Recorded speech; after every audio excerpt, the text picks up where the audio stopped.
নমস্কার। আপনারা দেখছেন ভাগ্যবন্ধুর অ্যাস্ট্রোবোল্ট চ্যানেল। আমি আপনাদের সাথে অমিতাভ। আর্থিক কষ্টে সুরাহার জন্যে মানুষ বিভিন্ন রকমের চেষ্টা করে থাকেন। কেউ গ্রহরত্ন ধারণ করেন, কেউ মন্ত্রতন্ত্রের সাহায্য নেন।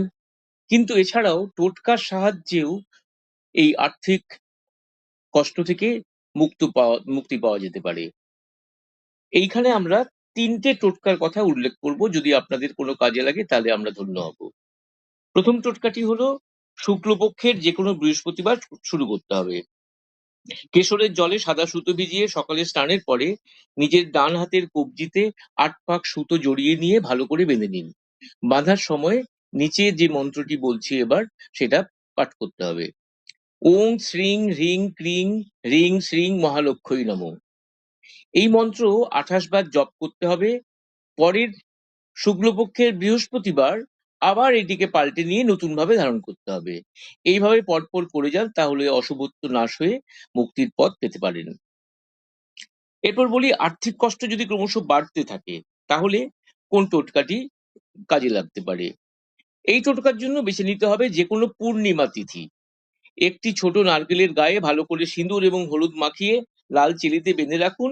নির্দিষ্ট দিনে বাড়ির থেকে বাইরে বের হওয়ার মূল দরজা বা সদর দরজার ভিতরের দিকে ডান দিকের দেওয়ালে টাঙিয়ে দিন।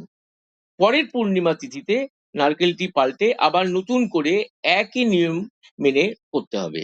এইভাবে পরপর কয়েকটি পূর্ণিমা করতে পারলে ধীরে ধীরে আর্থিক অবস্থার উন্নতি ঘটবে। এরপর বলি, ব্যবসায় যদি মন্দা ভাব থাকে বা লাভের মুখ দেখতে পাচ্ছেন না, তাহলে একটি টোটকা কিভাবে আপনার জীবন বদলে দিতে পারে। এই টোটকাটি আপনাকে করতে হবে, যে কোনো পূর্ণিমা তিথি থেকে শুরু করতে হবে। পরপর এই ক্রিয়া করে যেতে হবে। পূর্ণিমার দিনে বাড়িতে যেখানে ঠাকুরের আসন আছে সেখানে বসে ৫টি সাদা লক্ষ্মী কড়ি নিয়ে সেগুলিকে প্রথমেই পঞ্চামৃতে শোধন করে নিতে হবে। এবার ওই কড়িগুলির প্রত্যেকটিতে সিঁদুর মাখিয়ে একটি হলুদ কাপড়ে সেগুলিকে বেঁধে নিতে হবে। এরপর ওই পুঁটলিটি হাতে নিয়ে নিচের যে মন্ত্রটি বলছি সেটা ২৮ বার পাঠ করতে হবে।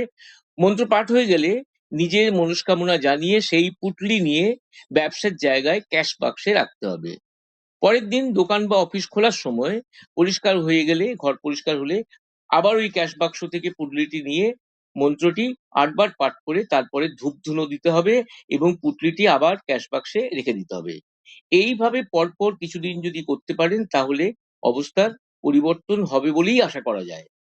যতদিন পর্যন্ত ব্যবসার আর্থিক পরিস্থিতি দৃঢ় না হয় ততদিন পর্যন্ত এটা করে যান, তাহলে অত্যন্ত ভালো ফল পাবেন। এবার মন্ত্রটি বলছি। মহালক্ষ্মী বিদহে মহাশ্রিয়ে ধীমহি তন্ন শ্রী প্রচোদয়াৎ। আবার বলছি, মহালক্ষ্মী বিদহে মহাশ্রিয়ে ধীমহি তন্ন শ্রী প্রচোদয়াৎ। এরপরেও যদি মনে হয় আরো কোনো সমস্যা থেকে থাকে তাহলে অবশ্যই আমাদের সাথে যোগাযোগ করতে পারেন। ডেসক্রিপশন বক্সে আমাদের ফোন নাম্বারটি দিয়ে দিচ্ছি। আর এই মন্ত্রগুলিও যেগুলি পাঠ করলাম সেগুলি ডেসক্রিপশন বক্সে লিখে দিচ্ছি। অনুগ্রহ করে আমাদের চ্যানেলটিকে সাবস্ক্রাইব করুন, লাইক করুন এবং শেয়ার করুন। নোটিফিকেশনের বেল আইকনটিকে অন করে দিন যাতে এই ধরনের আরো প্রয়োজনীয় তথ্য সবার আগে আপনার কাছে পৌঁছে যায়। সবাই ভালো থাকুন, সুস্থ থাকুন, সুখ ও সমৃদ্ধিতে ভরে উঠুক আপনার জীবন।